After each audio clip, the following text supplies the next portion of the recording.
Hello everyone on the internet, thanks for tuning in. And welcome to another episode with me, Kamen Rider Bushido, and my Toku Bros on the other side. It's Flayvaman! Attack! Okay, anyway, that aside. Yeah, so we will be. Yeah, that was Boukenger Red's gimmicky trademark line. It's his gimmick line. It's his gimmick line. So yeah, anyway, we will be talking about Boukenger today. Gogo Sentai Boukenger. I remember it. So. I got there, thankfully. The 30th anniversary series. And starting. There's a lot of pressure on us right now. Shut up. So, starting off with the rumours and so on and so forth, Flayvaman, what did you hear? At least there's no pressure on me on this because I literally only started watching Sentai just before Boukenger started. That sounds like me because I started with Magic Ranger as well, though. It's like literally Magic Ranger had just finished, Boukenger was just about to start. I learnt about Boukenger. And so I literally only saw one promo shot of them like posing in a park or something. And I was just like, oh my god, these look absolutely amazing. Why have I never heard of Super Sentai before? And it just happened to be on the 30th anniversary. So I believe that, even though, this was the first Sentai that I watched during its broadcast year, and I was very lucky to do so. That's my genuine, honest opinion. I think my rumour I started off with was that the 30th anniversary was going to be about adventurers, and I think I heard about adventurers, but I didn't know about any of the homages. Same. Or that. I didn't hear anything else. But I did remember hearing that the villain was going to be a sort of, again, a homage to the original villain. I remember hearing that. Which one? The very first villain was the old guy in white. Oh, alright. Interesting. Fair enough. So that aside, do you want to touch base on the first episode, if that you remember? Yes, definitely. Because watching that first episode, again, not knowing anything about Sentai, I was blown away. I was like, oh my god, these guys kick butt. There's like a whole load of CGI that, they're literally jumping around and you've got this sort of really dark villain, and again, there was a lot of KKK comparisons, but again, villain, what you're going to get.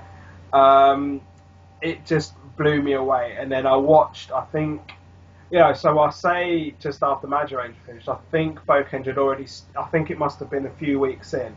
And because I do remember watching the first 4 episodes in a block, so I must have been a month after Boukenger started that I got into it. And I do remember watching that very first episode and just my jaw just dropped. I was just like, wow. And and again, we'll talk about characters in depth in a moment, but just Akashi, Boukenger Red, he was just such a strong red, unbelievable. Agreed. No, I mean, I'm gonna skip the first episode. I'm sorry, because I don't remember as much. However, what I will agree on is that thanks. That they do fight well, they do work well as a team, and tying into the whole characters. Each one has their own brilliant characteristics. They actually all have a good personal story, if you will. And as you mentioned, Akashi Satoru, the Red Ranger, he is one of the best Reds I have seen in a very long time. I mean, him and Gokai Red, straight off the bat, are the top 2 for me up there, character-wise. In no order, just those 2, just up there for me. Otherwise, for everyone else, Boukenger Blue is a former spy. Boukenger Black is some treasure hunter. Boukenger Pink is from the Navy, I think. It's Army, Navy, something or other. And then I found Boukenger Yellow's story rather. I was curious as to what her story was. And then when we realized, spoiler alert, she's a resurrected priestess of some description of ancient past.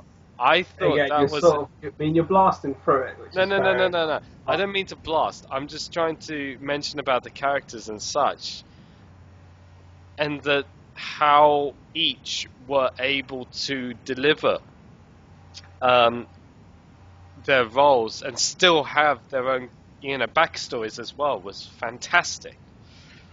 Well, okay, so talking about the cast now.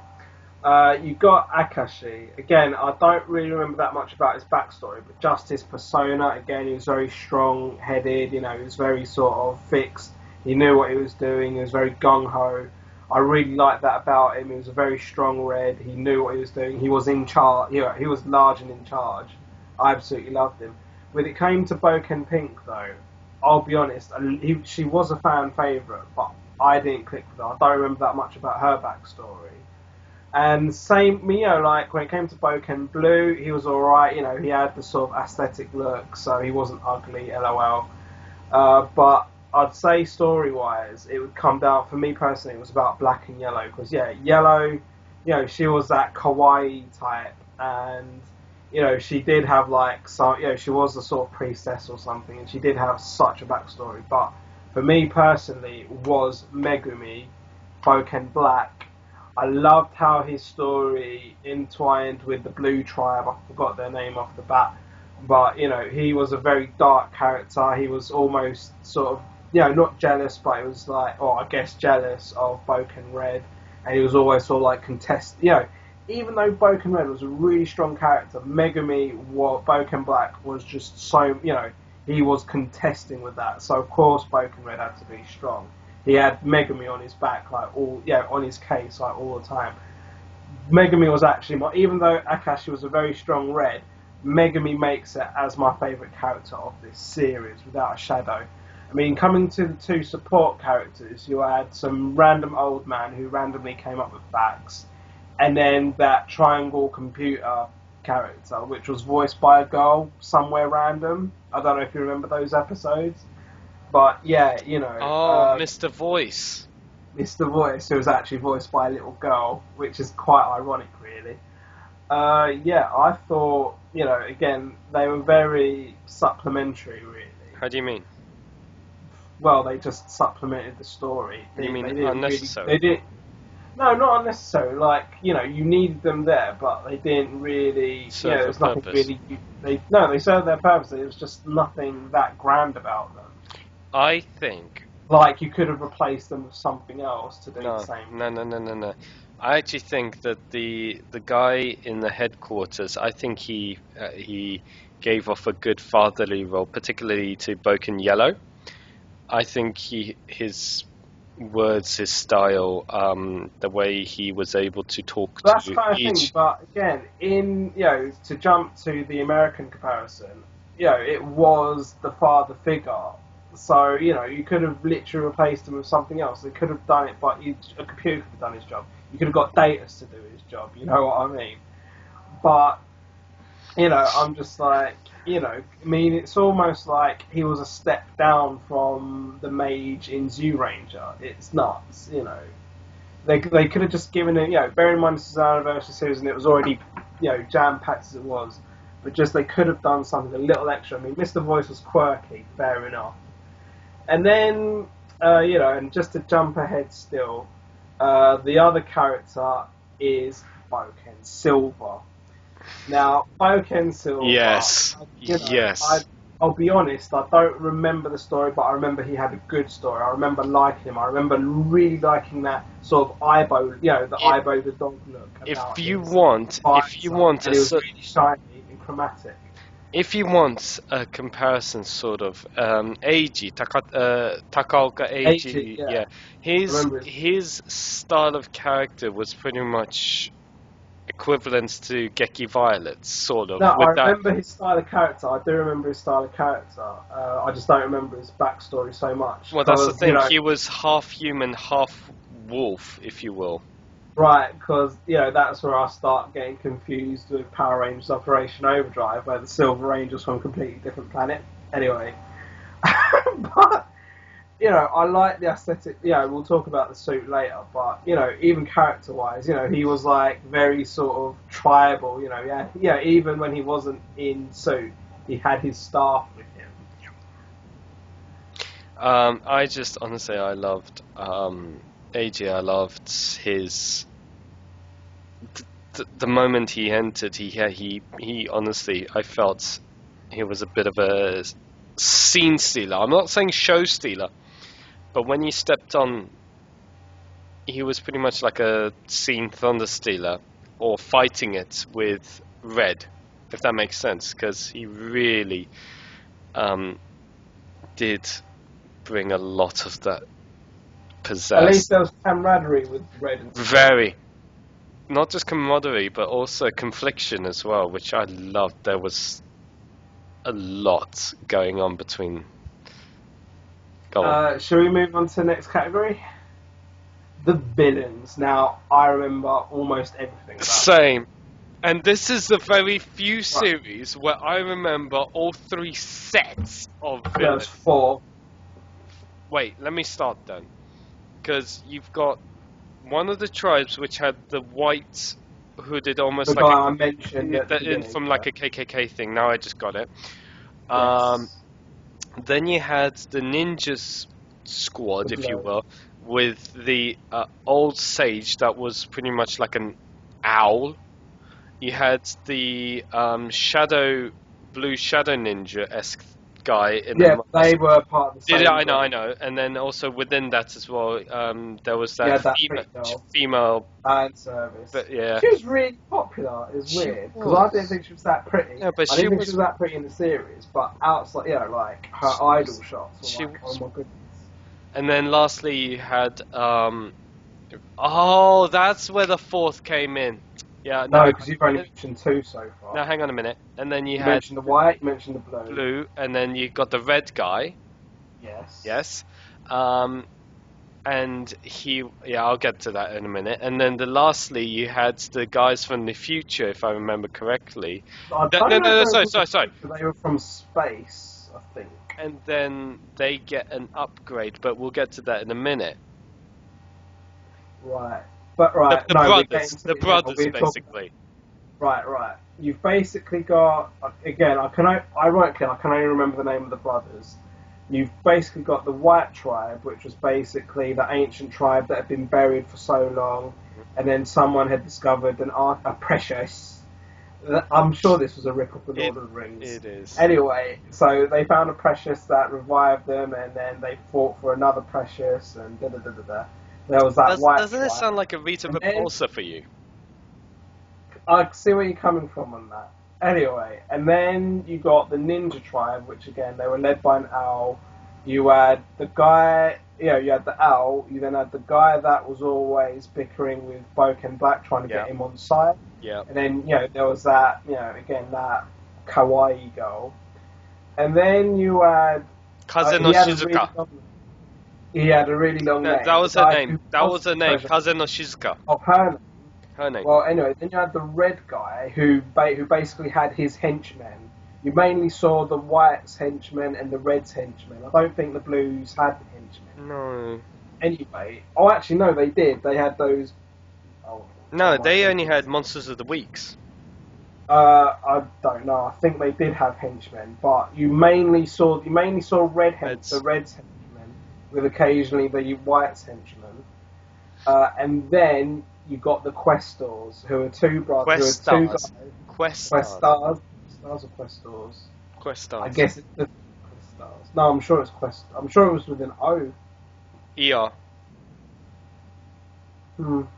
Because basically it's on the quest, and the people are questers. So that's basically what they are. What? They're basically 2 guys, 2 alien things in super powerful suits. I think they started off being aligned with the Reds, and then they went off on their own, I think. I'm not sure, though. But they, for me, were the baddest.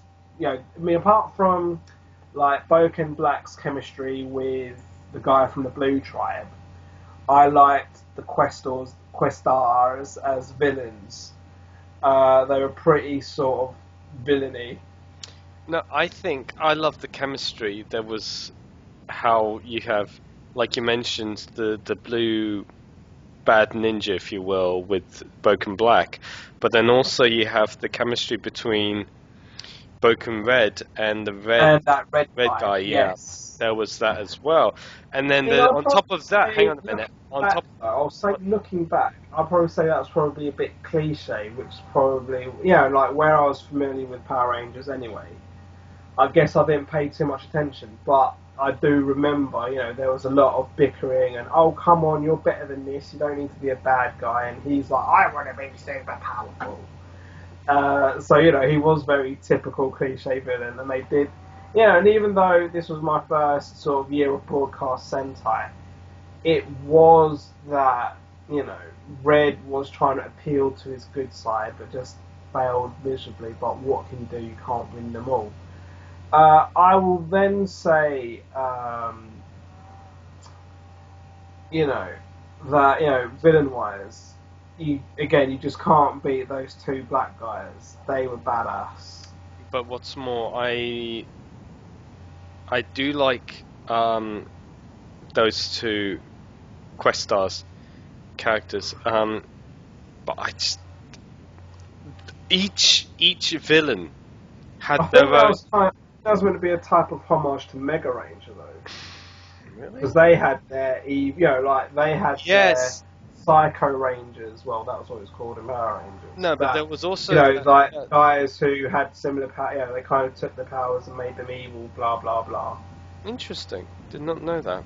I don't know. I'm not saying it is. I'm just saying it might have been. All right, but even still, there was also the. But when it comes to Boukenger and the villains, they didn't need so much of Monsters of the Week because it was more about they'd find some artifact, aka precious, and normally it would be one of the commanders going after it. And so, you wouldn't see so much Monster of the Week in this series apart from maybe the mecha battles. And so, I thought that gave it that good pizzazz look. It gave it a better feel. And so moving on, you can come back to anything if you want. But moving on a bit, so the fact that the theme was, being adventurous and treasure hunting and that. I mean, again, I was just completely new to Sentai, so just seeing something like that, it's not just fighting villains, saving the world. They actually had a purpose. They were actually doing something. It was quite refreshing, in my opinion. I completely agree that this was completely unique to Magic, to whatever, and the fact that this will be watching Boukenger, is my second official series I've actually seen. That it was, at the time, like you mentioned, a real privilege to see the 30th anniversary so soon, fresh, whatever, and unique as well. And again, with all the characters just standing out, all the villains standing out, I think they really, as much as they did do the Monsters of the Week, but the fact that they really tried more on the character side than the Monsters of the Week. Even the villains had characters as their own story as well, and intertwining it with the Rangers as well, I thought was brilliant. I thought that was really, really good how each some way somehow intertwined with some way somehow, and I just, well, not all of them, but majority of them anyways, I just loved it. I loved it. If that kind of sums that one up. Cool. What do we think of the suits? Yes. See, I find it surprising that you like the Boukenger suits but not the Go Saver suits, because they both have white in them. And me personally, again, just the first time I'd seen a Super Sentai, blam, I was like, oh my god, I mean, when you think about it, it's a very uniform look, and the helmets do look very similar to each other. But it just has a sort of appealing quality to it. Yeah, I mean, and the logo across the chest, it just looks really well done. Yeah, I mean, they make like the sharp lines on the helmets. It just looks good. And then when you see Bouken Silver, they've taken that further. They've given him like a robot-y visor. And let's not forget, and while we talk, we didn't cover this, but don't forget there was also Zuban. We'll get there. We'll get there. Right, so like even Zuban, I really like the look of Zuban. Now, when they're not in their suits, they were in uniform. And Oh, I love their uniforms. I thought it was a bit weird that Pink had a grey skirt and, yellow, whatever, this was clearly a fan service move, but the other three were in uniform. And I love the uniforms. Boken Silver kind of had his uniform, but no, because he started off in rags and then he was given his like cool uniform. Who's this? Boken Silver. Oh, yeah. Yeah, so, I thought it had that really good aesthetic look to it.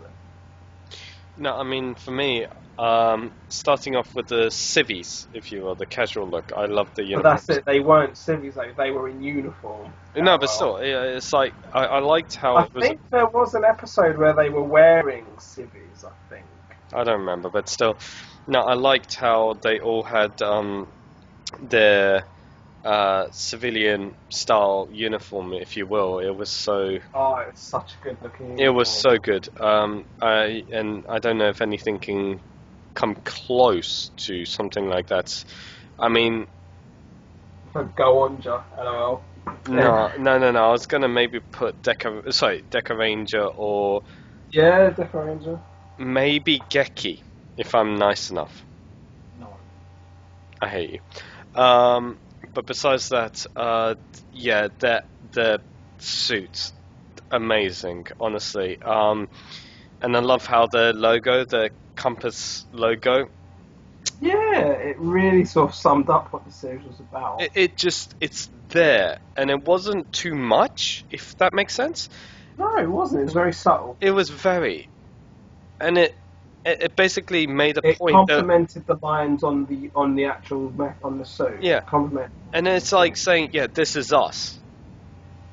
Like how Geki Ranger has the emblem on the front, and so on and so forth. Yeah, but I'll say that Bokenger's was still very more aesthetically pleasing. Yeah, agreed. I'm not going to deny that. And what's more, Geki Ranger was a subsequent series, wasn't it? What, Brilliant. prequel?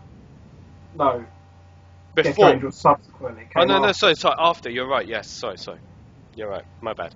And then, what's more, you have, what's it? I think Bokenger's use of white is better than Gasage's, I think. It worked better for me. What's more, with their uniform of helmet with their unique slight slight tinkering based on their vehicles, I think was genius. I love it. So let's go on to the mecha then, if you're talking vehicles. Oh, just before that, Boken Silver's suit is amazing. Like how they add, like say. Well, yeah, you They got have like the more sophisticated look as they do with. But Six see, here's the Range. thing. He basically has what Gavan's helmet would look like, kind of thing. Agreed. Yeah.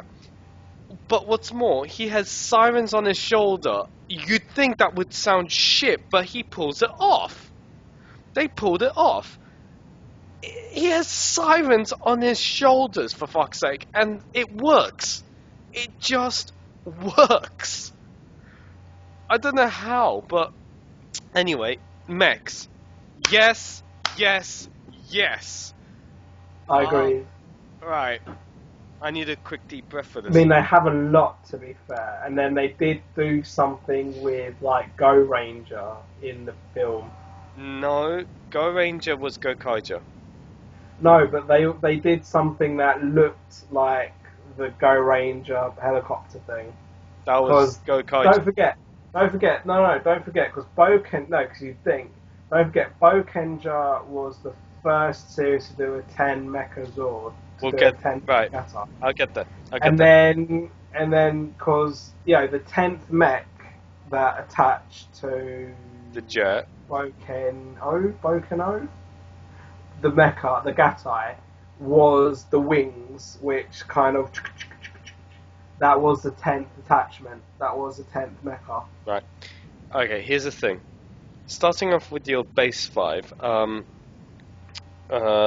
you've got the Gogo Dump, Gogo Gogo Dump. Yeah, that was the yellow one.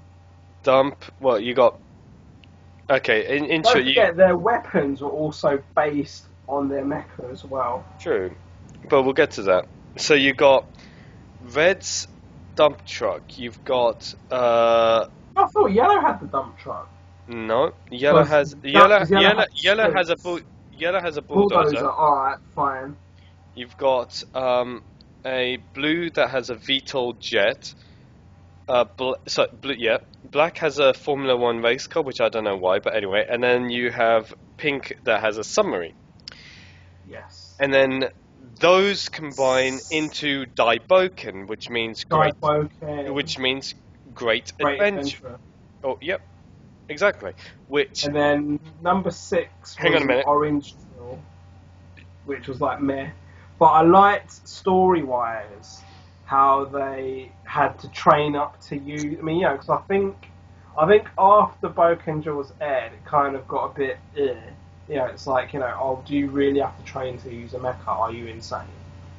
And you know, like, I think it is a very done thing, but you know, because it also tied in with the Axel Tector storyline as well. if you want to explain the Axel Tector. Axel Tector was basically a sort of sort of like a power up, which involved wearing like a chest protector, but also it was like a sort of cannon gun drill thing. The Axel Tector pretty much was a protection, if you will, from the rebound from the drill header. Sorry, the dual header, which is the finishing gun, if you will, which was a mixer head as well as a drill head. Which again ties in with the mecha, because again I only remember the 6th one being the orange drill. I actually can't remember what 7 to 9 were. Okay, so 6 is drill, 7 is the mixer, 8 is the crane. I remember it was a blue crane. Yeah. Now 9.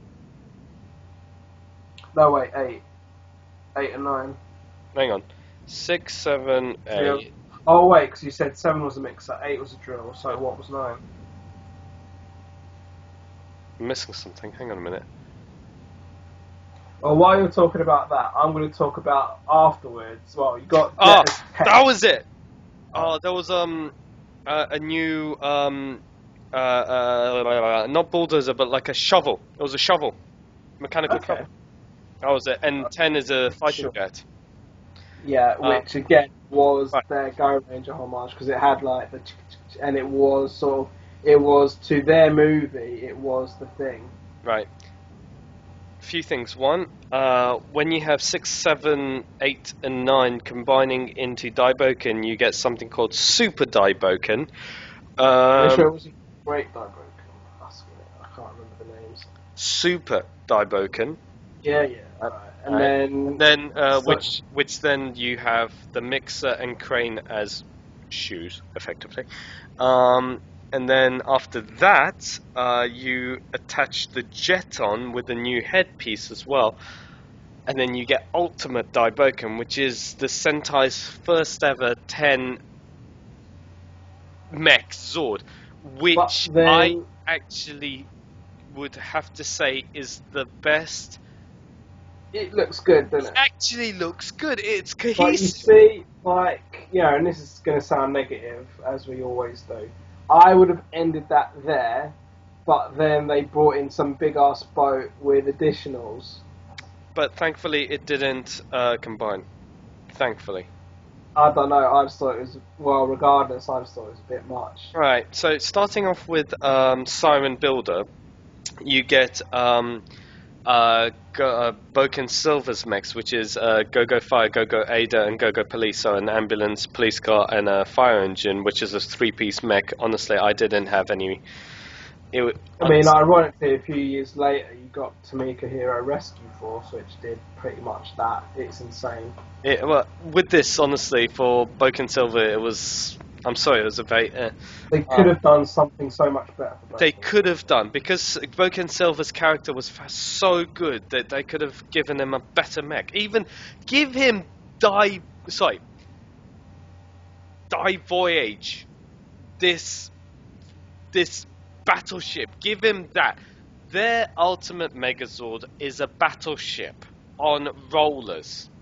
You sunk my battleship. No, this thing had rollers on the front, and it literally had rollers, and I was like, really? And what's more, this big ass battleship, which actually looked pretty good, actually, broke into 5 different pieces of some being jets and whatever, what you will, and then combined into Die Voyager. So yeah, I think if Boken Silver had that, I would not be complaining. Alright. So shall we roll on? What do we think of the weapons of? Now I'm gonna just hit it off right from the bat.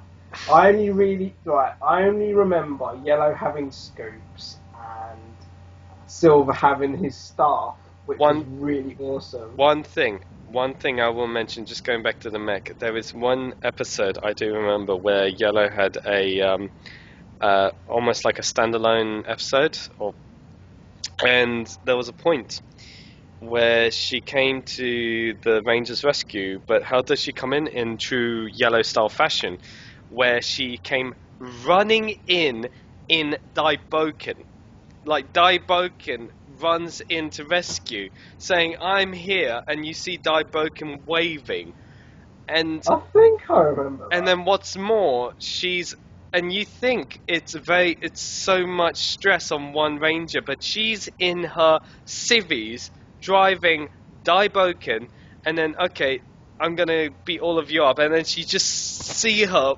driving a steering wheel almost insanely. So if you're doing, I don't like it when series will use steering wheels to control mecha. no, I understand that, but the thing is right, the way she does this is so hilarious. It's like she doesn't give a crap, and then you see the suit actor for Daiboken just literally treading aimlessly on the ground, and then you see all of them being stomped on aimlessly, and then the rangers say, "Oh no, stop!" And I was like, and she even gets into ultimate Daiboken and then uses the ultimate finisher, not thinking that all the rangers are just down there. It's so hilarious how she just relentlessly just attacks. So it's one of yeah, sure, it's one of the funniest episodes I've ever seen in that series. And yeah, as you would mention, it's at any memorable points, but I just wanted to pick that up because there was a mecha related thing. It was so hilarious. And talking about weapons now, yeah, so in regards to just going through the list first, and then you can jump in if you will, but you've got the Reds grabber Boken spear, if you will. You got what was it? So Yellow, I think the black had yellow like a scoop. hammer or a axe. What? Who? I'm thinking black had like either a hammer or an axe. Yeah, or that's correct actually. Thank you for reminding me. Rydell hammer. You've got the Phantom scoop. You've got the don't ask. You've got the I can't remember the name, but almost like a fan for blue, the VTOL engine effectively. Okay. And then yellow has almost something like a futuristic sniper rifle thing. Or no, you mean pink? Pink had an assault rifle, pretty much. And then AG's Pokemon Silver has this spear. Was it be like a metal detector as well? Because I'm sure he used it like it's that. A triple changer. That's the thing. It's not changer. It's a triple usage. It's like it's a metal detector. It's a gun, and it's a spear. Staff spear thing. Yeah. And yeah, I I'm actually happy with all their weapons for what they used, for how they used it. I loved the henshin device. Hang on. Before that. And yeah, I will mention that I am so glad that those weapons didn't combine. Okay. I will mention that straight off the bat. That I am glad that they have their own weapons, that they have their own way of using. Because this was my first Sentai review broadcast, I thought it was weird that they didn't. I was like, oh, they don't even combine. What's that about? I do specifically remember that. Well, it was nice though. But when it came to the henshin device, I thought it was, you know, I mean, because even in Power Rangers, the whole cell phone thing had been done by then. But just the fact that they had like a little rolly thing, I thought that was quite awesome. I thought that was quite cool. No, but the way that they do it as well is like Boukenger starts up. It's like very it's like a build up to a good fight kind of thing, if that makes sense. So I always enjoyed that. Yeah, you're ruining that for me and for everyone that watches this.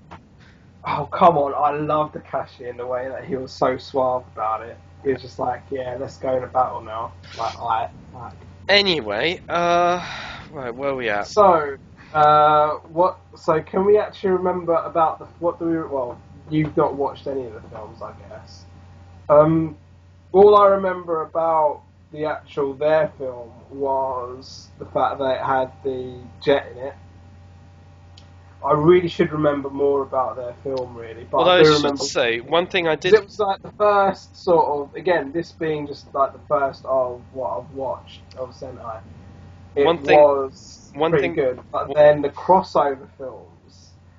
I mean, again, because you don't really get that much attention to Magi Ranger because they didn't get a subsequent crossover, because they did a versus Super Sentai. And from that, you know, I liked how they kind of picked bits of the previous 5 years. And, you know, you kind of got the Magi Rangers sort of helping the Boukengers out of some random dimension thing. But, you know, where I saw Gara Ranger so many years afterwards, I actually felt that Boukenger, even though they only focused on 5 years, they did it a lot better than sort of Gara Ranger trying to mishmash the previous 25 years, or previous 25 Sentais.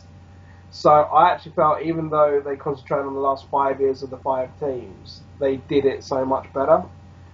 And then when it came to their subsequent film with Geki Ranger, I liked how like Red and Pink were in space at the start, and you know, they brought the team back together. You know, it kind of looked so much better than it's done in recent years.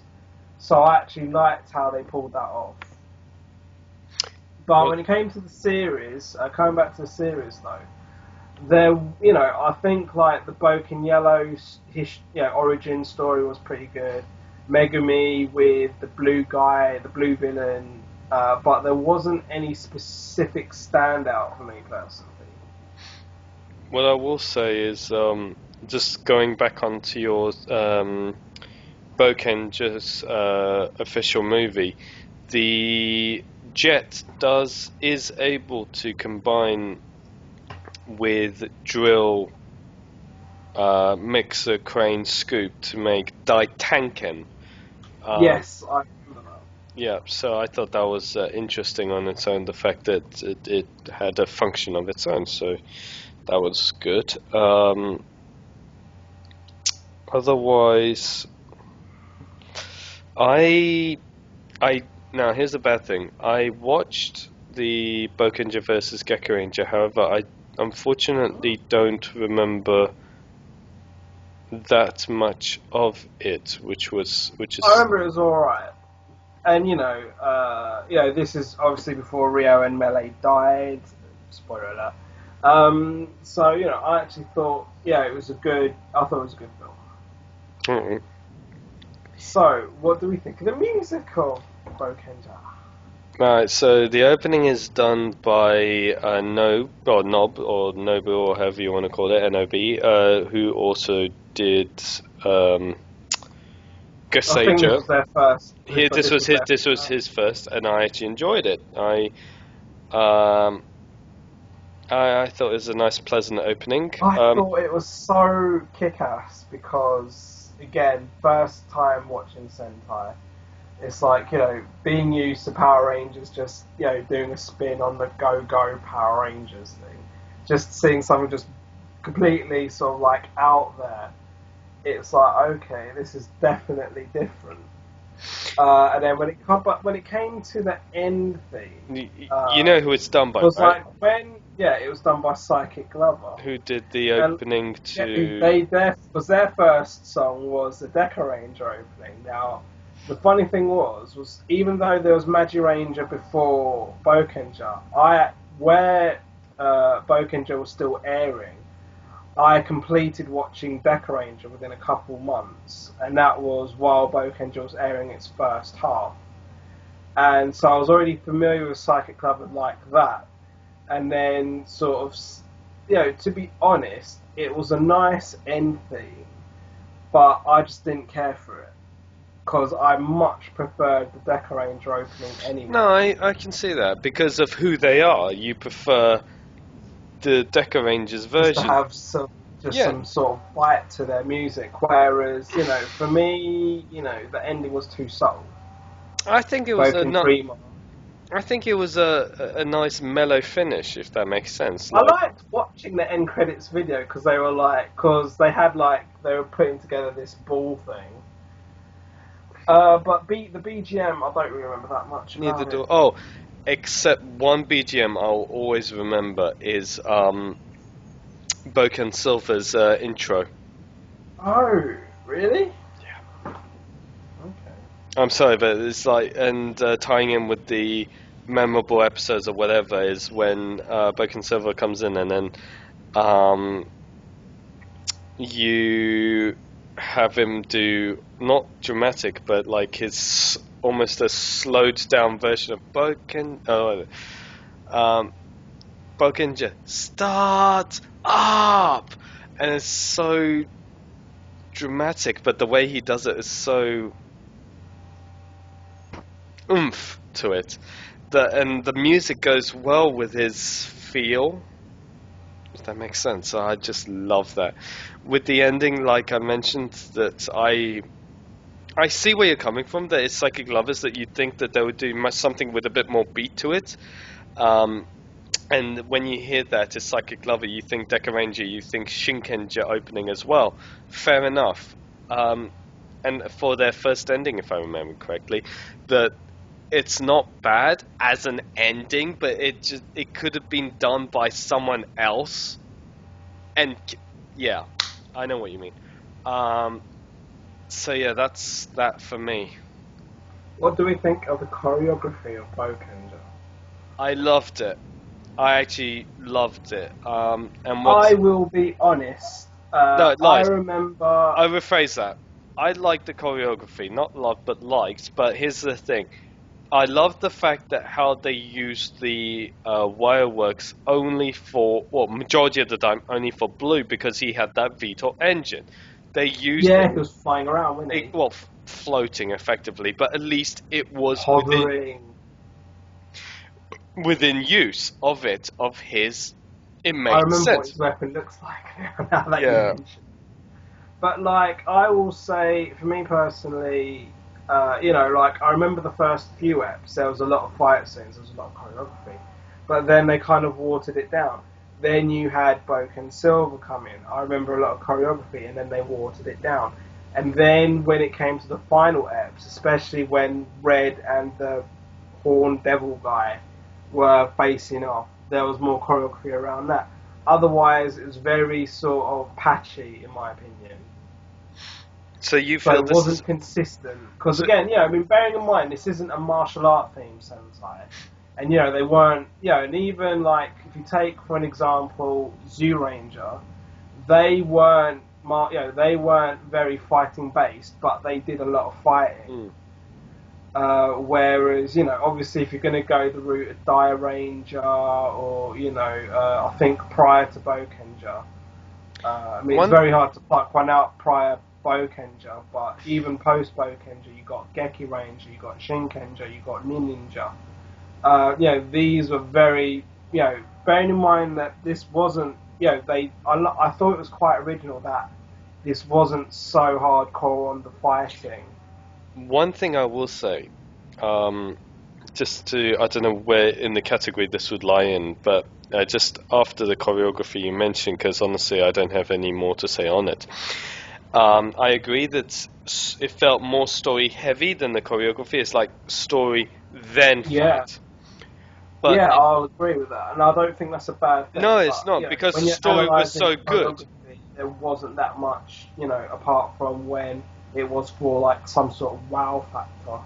I mean, they were really good on their CGI. Like, I vividly remember sort of like Boken Black being engulfed in some sort of purple goo ball thing. Alright. Yes, that happened. What I will say is, one thing I do remember that does stand out for me is the title to the episode for each week is the name of the precious / treasure that they are after of that week. Same. And they were called stages as well. What? The episodes were called that episode. Yes. Was it stages or were they called? I think they were called stages. I don't know. And then also, and I've only seen that style naming that thing for that episode only a couple of series. Like, for instance, Magiranger, they would name the spell for that week.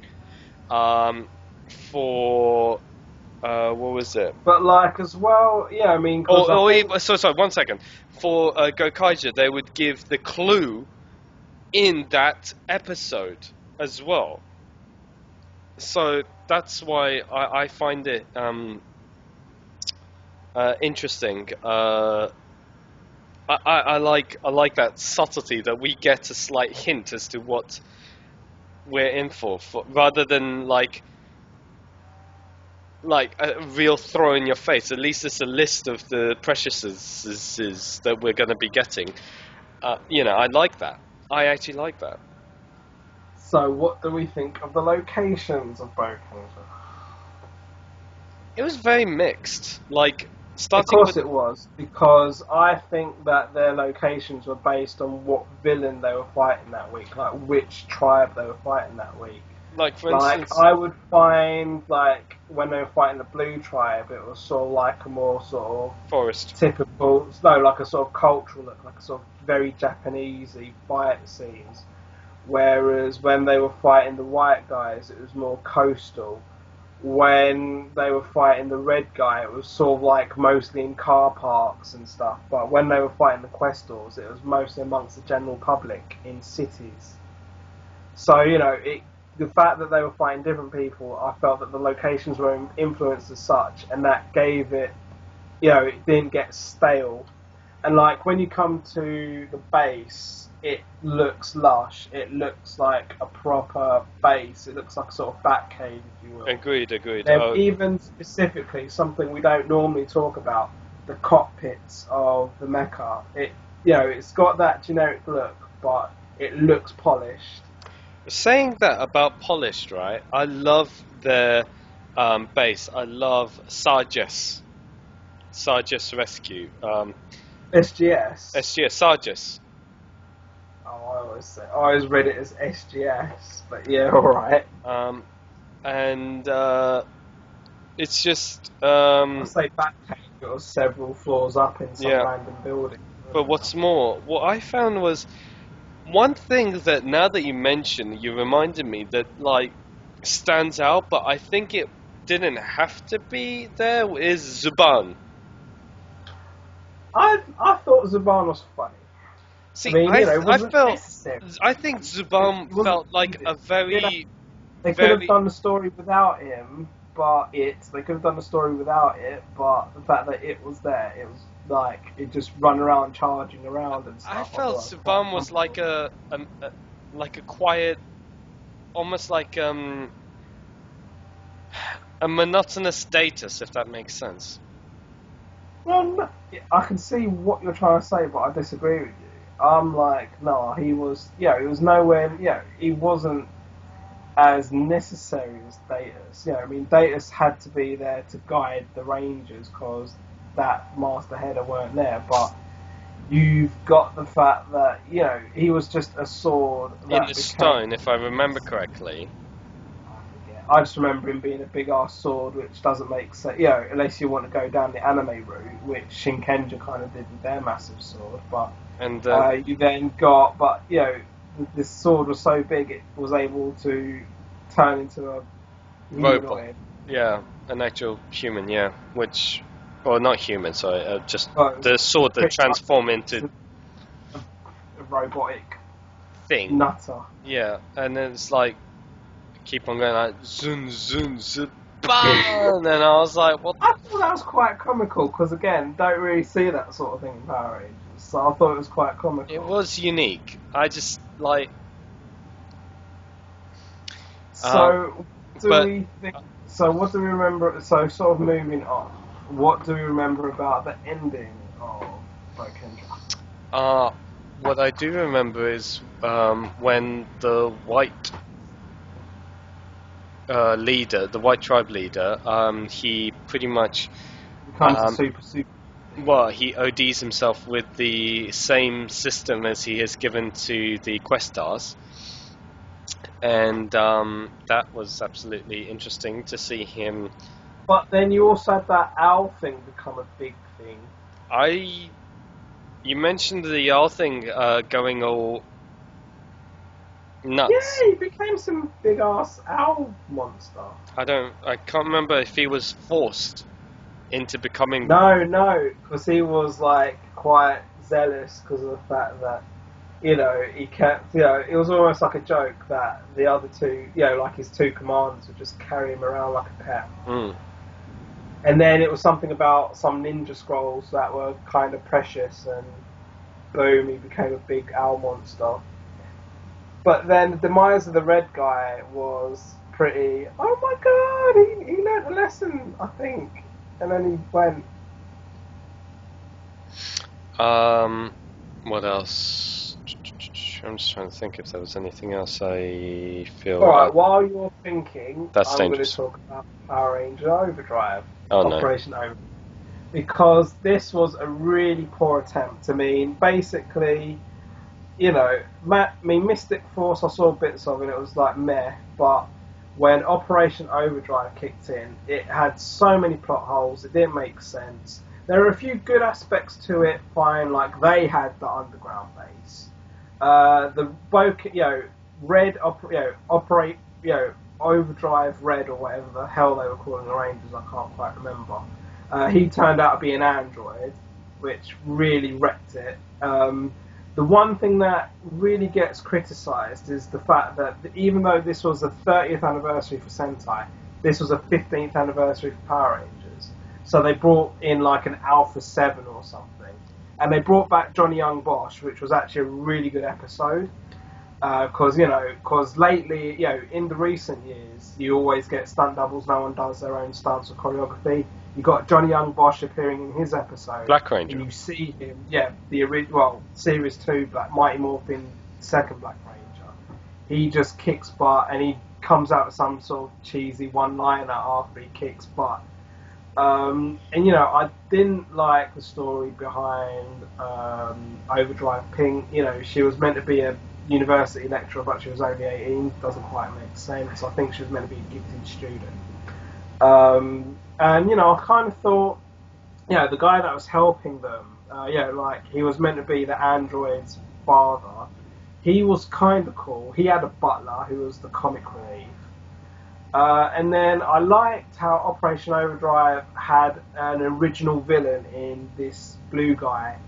He was some sort of Iceman, who basically replaces the white guy from Boukenger. They then have a blue guy, but then you do still have the red guy, you do still have the blue team, and then you do still have the Questors.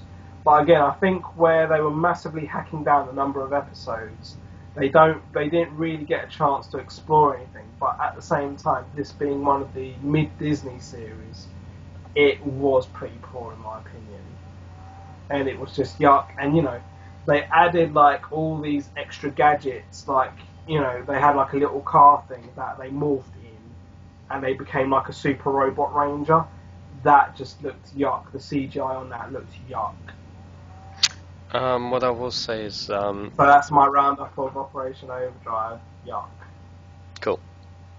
I will say that one thing.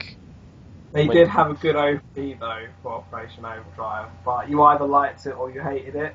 I kind of liked it, but I could see why people hated it. And it's not exactly that great. But You quite done? yeah, I'm done. Okay, go. What I was gonna say was in regards to the whole movies. When you were tapping on the movies, one thing that you forgot to mention, or one character you forgot to mention, is Aka Red. Well, he was in the Versus Super Sentai movie. It was a novel. It was a novelty. Because obviously he has a much bigger role in Gokaiger. Yeah. But it was a fun. He was a funny character. Obviously, he was key to the plot, but I wouldn't call him standout in Boukenger.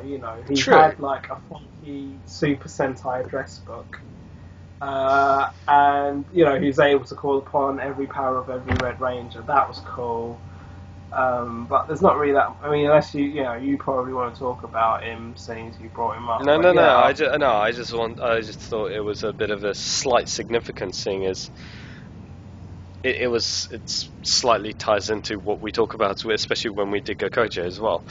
So, So to round off the episode, would you recommend Boukenger to a friend or to someone starting watching? Right, this is going to be an interesting one.